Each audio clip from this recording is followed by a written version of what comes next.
Hey everybody, welcome to Turn's second live event. My name is Frederick. I'm the founder and CEO of Freddie Media. Today I'm excited to be joined by the founder of Turn Automotive, Marc Steiner, as well as Sam Booth, who's the general sales manager of Frank's GMC. Sam, where is Frank's GMC located? Lyndhurst, New Jersey, And what is your role at the store? General Sales Manager. General sales manager. Marc, it's always great to see you. How was the weekend? How's everything at Turn Automotive? Everything's great, John. Thanks for having us today. Very excited to have our friend Sam Booth here, and everything's been going good. So, looking forward to this conversation.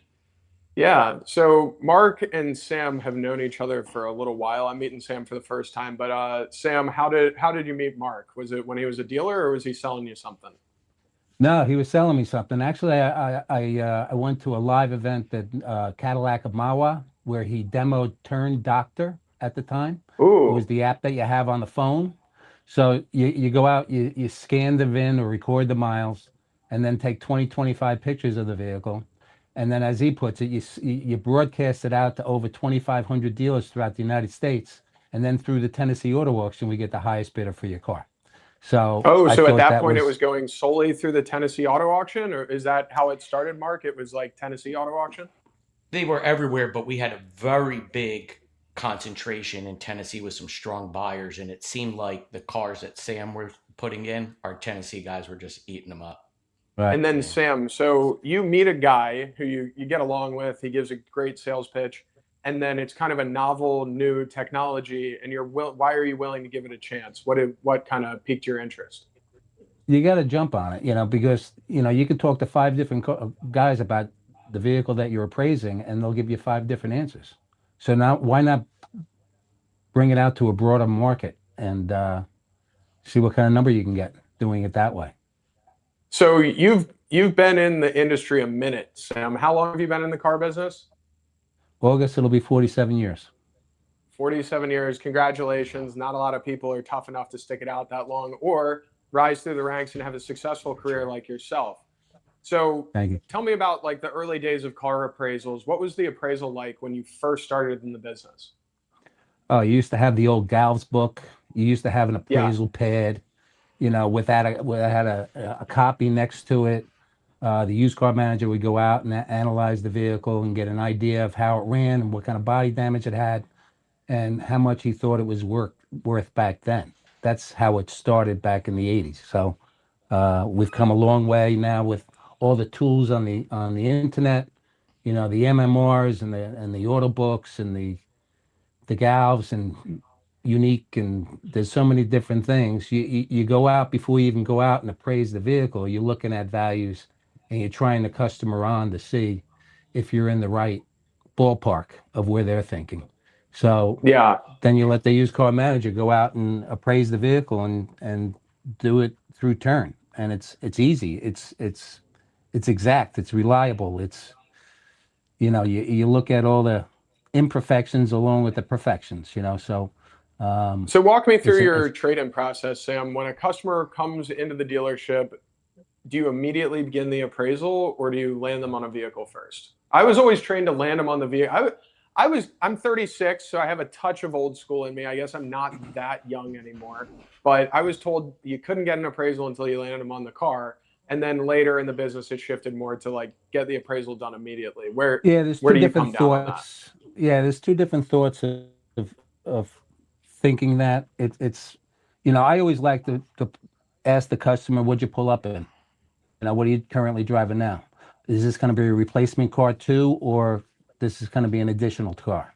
So, and then you would absolutely find a car for their wants and needs. That's the very most important part, is to find the car that they need for the family. So, Yeah, and because then everything if else you should don't land work them in itself out. stock, if you don't land them in stock, you're just making it very easy for the next guy to make a deal. Correct. Correct. So, Yeah. and we have a pretty good inventory right now. We have a lot of stock. So, yeah, we can definitely find something that's close, if not perfect, for what their What's the wants car and needs market are. like in New Jersey? Because you have a lot of townships, right? It's kind of like the dealers kind of Yeah. stack on top of each other a little bit. What's a lot of inventory for you, and how many new cars do you typically sell in a month? We have 200 on the ground. We have another 100 behind that coming in. We do 60 to 80 new a month. Oh, that's great. And they're all GMCs? Yes. Well, Frank's is also a little unique. It has a medium duty truck business as well. They have Hino, Freightliner, and Isuzu trucks. I was kind So of sniffing that. that's What a do you whole think of that different. business? Does like one guy get to sell that and specialize in it, or does everybody get to sell that? It's one guy, and he's killing it. Yeah, And I was he's gonna say, is that the knowledgeable best gig ever? ever. He's been doing it 50 years. Yeah, down here in Yeah. Jacksonville, the Duval Ford guys have a killer commercial division, and Will Law, the general Yeah. manager, just like walked me through like, a few hundred service bay. I don't know. He built something extravagant over there for the commercial business. It was pretty cool to see. Um, Yeah, it's so crazy. you have injected Turn Automotive into every appraisal you do. You use the Turn tool on every single appraisal. Yes, 100%. And then what's the value in that? Why do you use Turn? Why don't you just do like the It's the standard appraisal process. It's relaying that whole atmosphere to the customer, that we're not giving them the number. 2,500 people are giving the number.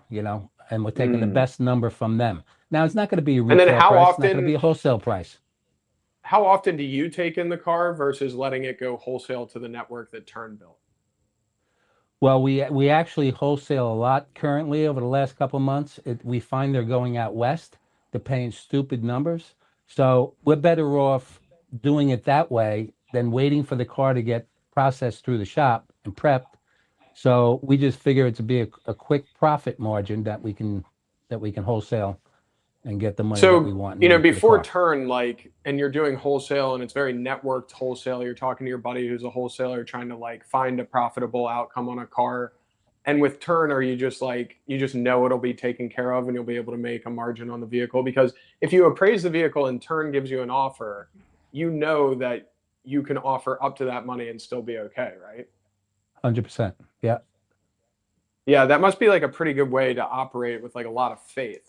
Yeah. Mark, is that kind of like what you hear from your dealers? A lot of them are just appraising everything using Turn, and it's like, oh well, somebody will take it at that price, so who cares? Well, that's the whole point of a guaranteed number. It's like having a crystal ball, right? Before you even own the asset, you know what you could sell it for. Minimum sell it for. The car's going to stay live during the day. It could go for more. And Sam will tell you how many times he traded a car with our number, then logged in at the end of the day, and it did another $1,000 or $2,000. That's all Sam, do you their get to pick profit, up that right? money? If Yeah. it does more money later in the day, the money goes to you. 100%. Yes. Yes. Wow, and you really buy in on that system. Yeah.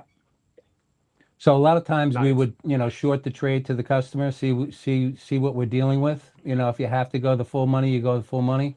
But we're here to make money, right? So you play those little games within the game. So yeah, it's fun. Yeah, that used to be the most exciting thing about selling cars for me because I came into the business. We had a single price model. The Coons Group had a wow price, and Jack Ballinghoff is my GM, and he like actually stuck to it. I don't think the other stores did, but we did.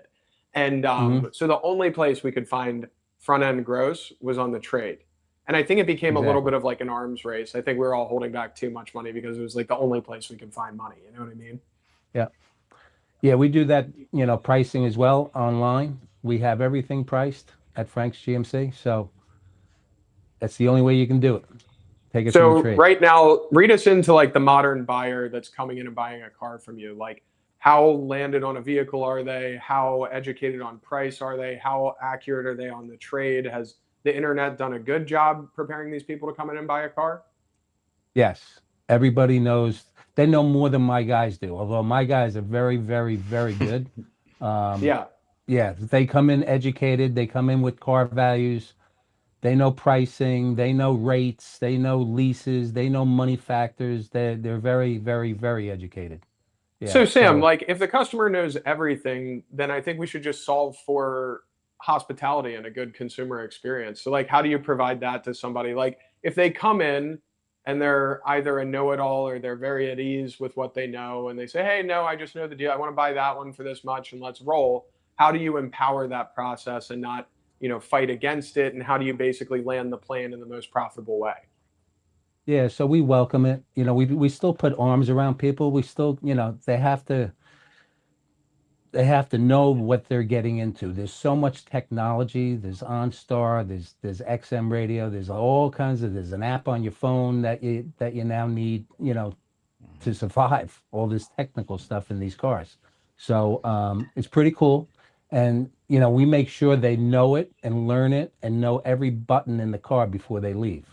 So we don't Mm. resist. We don't fight back. We don't, you know, we put arms around people and people need that still. They just don't, you know, it's not like going up to a kiosk and ordering a car.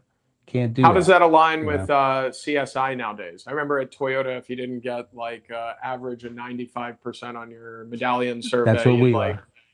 oh That's yeah, what it's we got to be are. Yeah. 95%. It's spectacular. Yeah. We're So very, very good. how do you explain to your team in order to achieve a high CSI? And then is Turn kind of help that process a lot? Like, do you hear a lot of trade feedback on the CSI, or is that kind of totally taken care of? Turn will give you trust, right? Trust is the main thing that you need to sell a car. You're not going to sell a car unless that person trusts you. So, yeah, I mean, they're very good. Yeah. And then, so Frankie or Sam, you've had a few big moments in your career. One time you were the GMC Dealer of the Year. How'd that happen? Yeah, 2022, you know, you have to check all the boxes, not only sales, it's performance, it's CSI, it's parts and service, it's everything. So, yeah, we just hit it all together. You know, that was on the early stages of being together with Marc and putting the values on the car and the guys buying in. You got to tell a story, you know, on how we appraise vehicles and transparent pricing. And here's what we Oh, got. so We you even had have to the like computer. package up a little thing to submit to GMC to say why you'd be the Dealer of the Year? No, well, they saw the numbers, they saw the results, they saw the profit margins. You know, they just saw the numbers throughout the whole process. So yeah. Nice. You know, there's so much. I live in Florida, Sam, and everybody's like, "Oh, everybody's moving to Florida, doing this and that." But how's the market in New Jersey? Do you think New Jersey is a great place to like start a business and run a business and be entrepreneurial in New Jersey? Yeah, I mean, they do very well, very, very well. They do very well in parts and service, especially. Frank's is known for that. We were the little guy that could when I got here 8 years ago, and we've kind of tripled the business of what he used to do.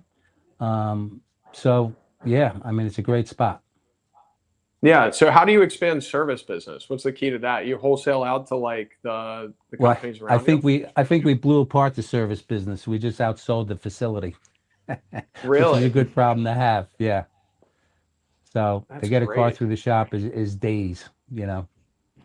So, Doesn't Marc, what happen does it within the mean to have a 72 good hours. rock star client that's in your own state that you can go and visit and ask them how you're using the product? Do they give you a lot of feedback in the early days?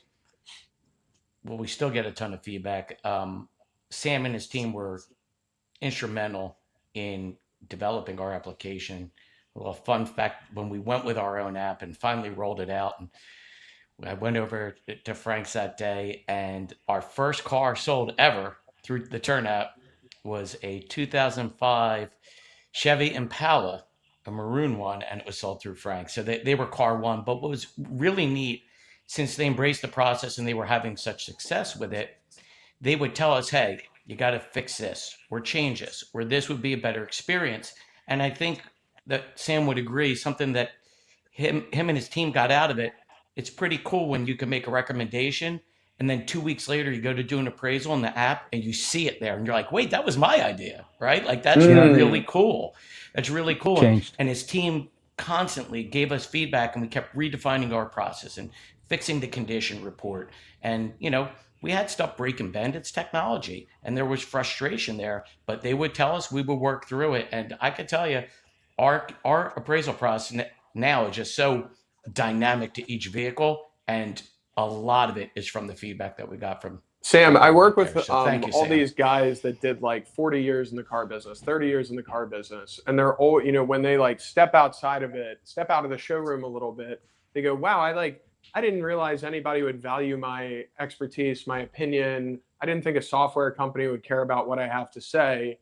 But like, did you realize that you're sitting on 47 years of expertise and you like this putting the Sam mind on a technology product is basically the only way that somebody like Marc could find product market fit. Do you realize how valuable your experience and like your expertise is when it comes to these vendor products?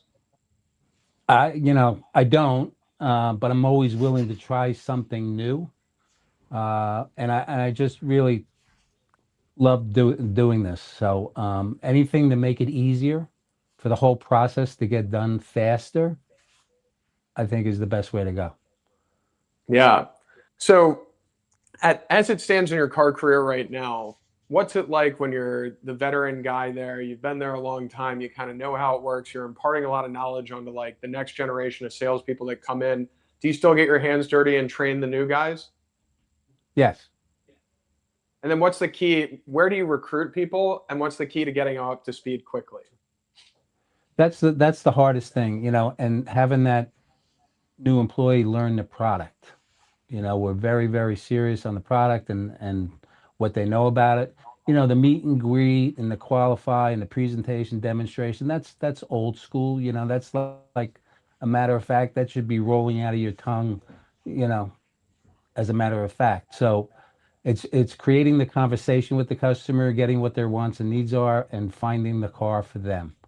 Um, Where's the best place but to learning the recruit a car salesman though? Because you're up against these kids. They want to be like TikTok kids or they want to go sell software from home. How do you get somebody who's 23 years old that's correct. committed to sitting in the It's showroom and selling cars?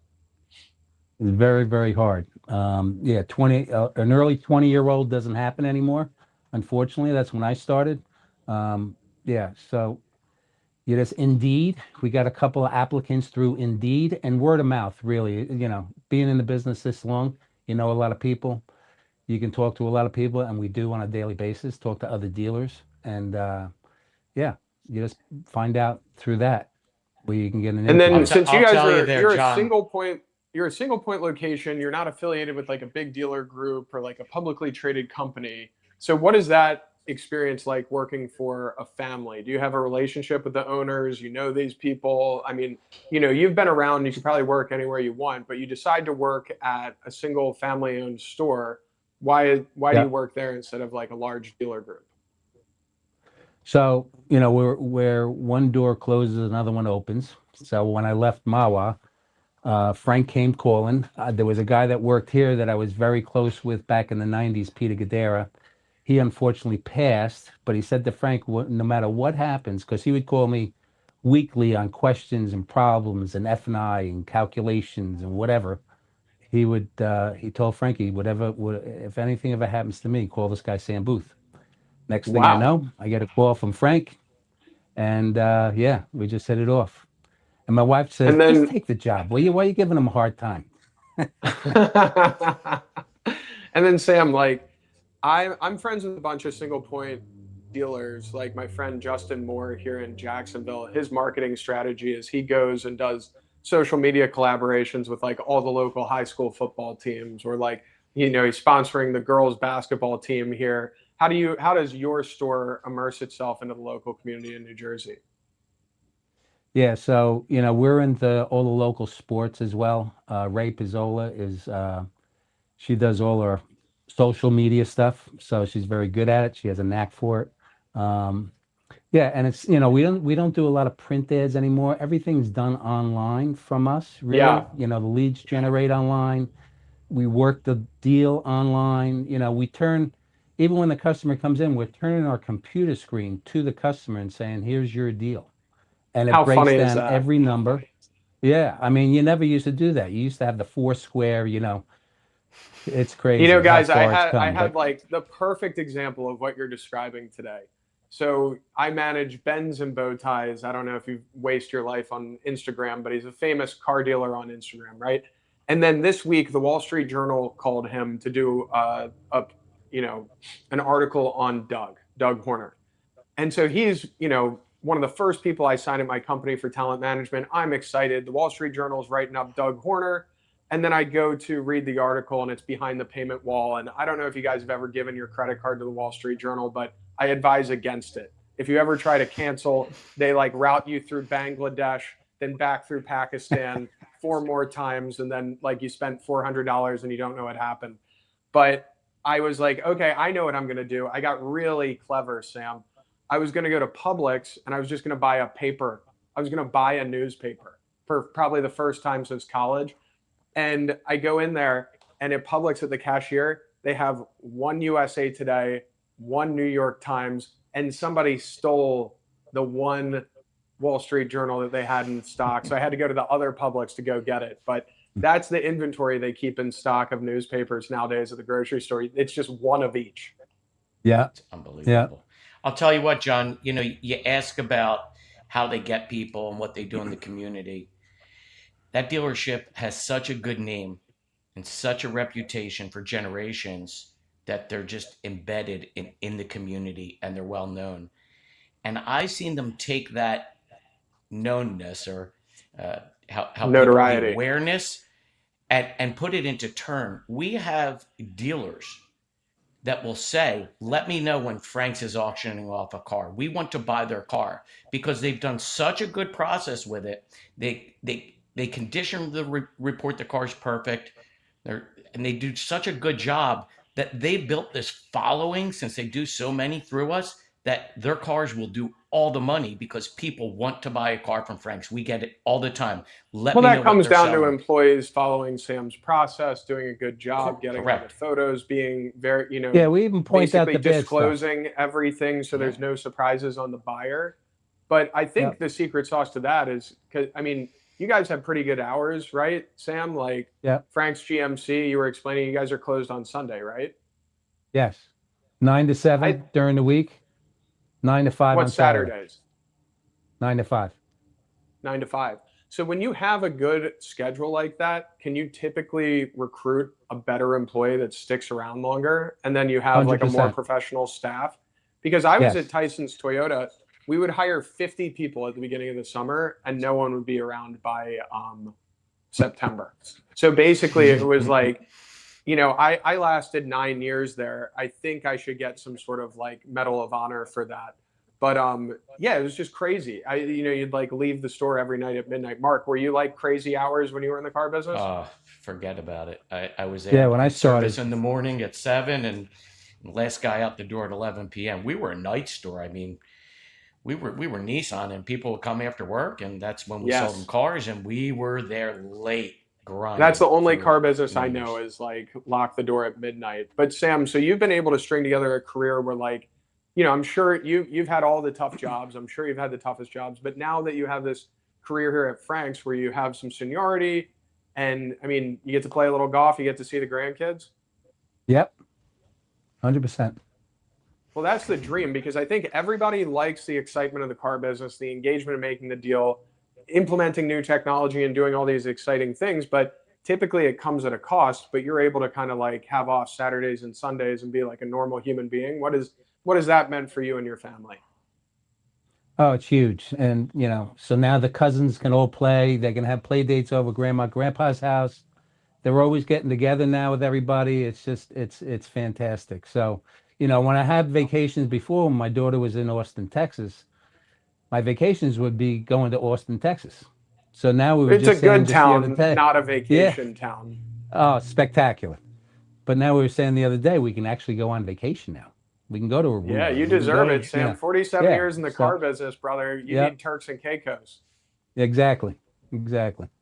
He's done so Sam, much that he earns Saturdays off, John. There's your fun fact. He doesn't even have to be at the store on a Saturday. He's so good.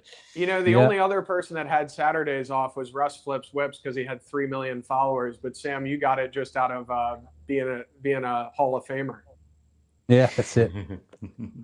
So Sam, what's on the horizon for the car business? Are you using Turn in any weird ways, or do you have any cool initiatives going at the store?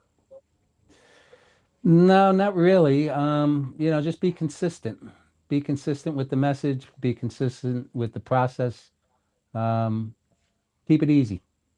What do you think about the car business as a career opportunity for younger people? Would you endorse it as something that they should, put their life into, invest in? I Does it tell pay you, back more than you would put in? yeah, I think, once they get a taste of what it's all about, it's hard to walk away. Wow. So I Sam, I started out as a porter in the business. I ran this new car lot with 500 cars on it. I'd check in all the cars when they came in. I was 20 years Wow. old. Yeah. I So don't get to say I started as a porter thing because I grew up, I knew Jim Coons and he like called me after college and gave me a sales gig. But he wouldn't like yeah. promote me unless I was successful. But you know what, Hmm. Sam, I think I'm a true believer in that the car business goes down at the dealership. And a lot of the OEMs get, the attention and like the credit for success when really it's people like Sam that work in the stores and devote their life to it, and they train, process, and basically innovate from the ground up. And it's really an honor to speak to somebody that's left their mark on the car business in such a positive way, put in such a great career there. And our industry should really be thankful for people like you that have put together an incredible legacy, and we're just very thankful to speak to you, Sam. Thank you. It's an honor. Awesome. Sam's one of the good guys, John. He's one of the good Sam, ones. Sam's a Hall of Famer. Well, Marc, before we wrap, do you have anything else? You got anything exciting coming up with Turn? We got a lot of stuff going on. We have a lot of growth. Proud to say new territories coming on board. We just opened up Arizona. I was going to say, you're two- turning into a West Coast guy, Marc. Yeah, well, wait till you see in 2 weeks. We're going to have, and we'll call it out here now. No more surprise. Some very large California presence. Yeah, what's the especially in California Los market Angeles. mean to you? Because that's like, it's tough to get into, but when you get into it, it's the biggest thing in the world. Well, we found some great dealers out there who tried our product out and loved it, and it just started taking off. So we did, some piloting out there and make sure we had the right fit for the market. And the pre-signups, the amount of dealers who pre-registered for our launch is unbelievable. Oh, So that's we're so very good to hear. excited. California is a huge market. We're excited to get a bunch of EVs, think it's a pretty EV heavy out there. So we're really excited about that. Coming down your way, John, we are opening Central Florida May 1st. So just in a couple days, we have a new territory manager that we're announcing in Central Florida. We also I have won't go to one Disney, but I'll go to Gators game. Let's go to a Gators football game to celebrate that. We could do that. But it's funny, because you were a Maryland guy, right? And now you're a Florida guy. So next week, the same time, we're opening 2 new territories. One is Florida, which is near you now, and the other is Maryland. We have a territory manager doing Maryland and Delaware. So there's a lot going on. Thanks for asking. I'm deadly in Maryland. If you sign me up for like a Baltimore to Eastern Shore ride along, I could probably get you 20 stores in a day. All right, let's go. I'll get in the car today. Let's go. Awesome. Well, fellas, it's such an honor speaking with both Marc, a great automotive entrepreneur with an excellent dealership background. Sam, you're a Hall of Famer. We are so appreciative of you, and congratulations on a great career with a lot ahead of you. Thank you. Appreciate it. All right, guys. Thank you so much. Have a great day. Take Thanks. care.